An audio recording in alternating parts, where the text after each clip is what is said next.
রাধে রাধে বন্ধুরা, আজ আমার বর খেতে চেয়েছে সর্ষে পোস্ত পাবদা মাছের। পাবদা মাছটা ভালো করে ধুয়ে নুন হলুদ এবং সর্ষের তেল মাখিয়ে রেখেছি, যেহেতু আঁশ ছাড়া মাছ। নুন হলুদ এবং সর্ষের তেল দিয়ে না মাখিয়ে রাখলে ফাটবে, সেজন্য একটু কাঁচা তেল দিয়ে মেখে রেখেছি। তেলটাও গরম হয়ে গেছে, এবারে মাছগুলো একটা একটা করে ছেড়ে রেখেছি।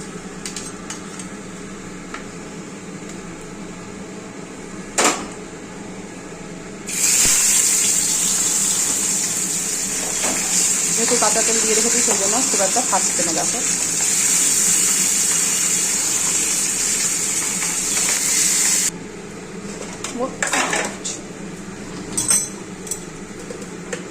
বন্ধুরা, মাছগুলো দেখো খুব ভালো করে ভেজে নিয়েছি। ফ্রেশ মাছ ছিল, তেলটাও তো গরম আছে। মাছের তেলেই অল্প একটু তেল আছে, তাতেই আমি দিচ্ছি, কেননা আমি আবার কাঁচা তেল দেব। কালো জিরে দিলাম, আর পোস্তর সরষাতে তো আমি লঙ্কা বেটেই রেখেছি।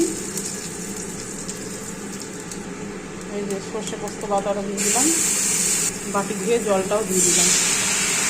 বন্ধুরা, ফুটে উঠেছে, পরিমাণ মতো নুন হলুদ দিয়ে দিলাম। মাছগুলো একটা একটা করে ছেড়ে দিচ্ছি। বন্ধুরা দেখো হয়ে গেছে, এইবার আমি নামিয়ে নিব।